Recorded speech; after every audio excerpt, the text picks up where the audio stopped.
কোটা বিরোধী আন্দোলন ঘিরে সংঘর্ষের রংপুর বেগম রোকেয়া বিশ্ববিদ্যালয়ের শিক্ষার্থী আবু সাইদ নিহতের পর পেরিয়েছে প্রায় 2 মাস।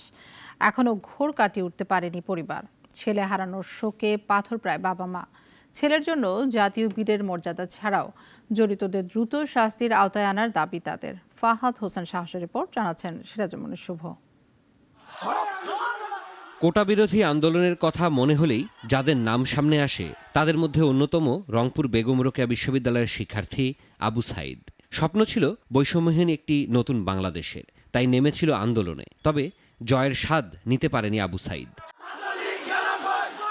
গত 16 জুলাই পুলিশের ছোড়া গুলিতে শেষ হয় সব। তার এই আত্মত্যাগে সারা দেশে আরও বেগবান হয়েছিল আন্দোলন। তবে ছেলেকে চিরতরে হারায় বাবা মা, ভাই হারায় ভাইকে।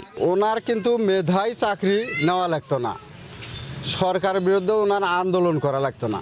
উনি কিন্তু দেশের জনগণের জন্য করছেন। এখন প্রায় প্রতিদিনই কেউ না কেউ যান আবু সাইদের বাড়িতে, দেন সান্ত্বনা, সহযোগিতার হাতও বাড়িয়েছেন অনেকে। কিন্তু এতটুকু কমেনি বৃদ্ধ মা বাবার বেদনা।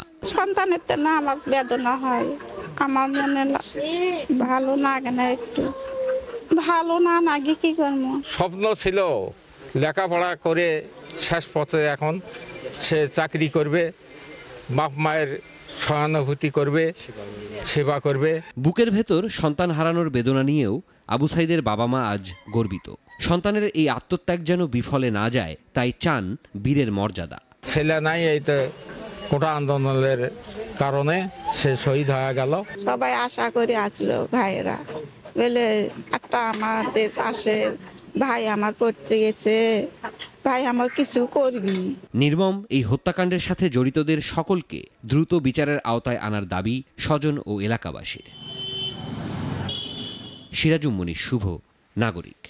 250-টিরও বেশি ডিজাইন অপশন নিয়ে ওয়ালটন স্মার্ট ফ্রিজ, বোঝে আপনার প্রয়োজন।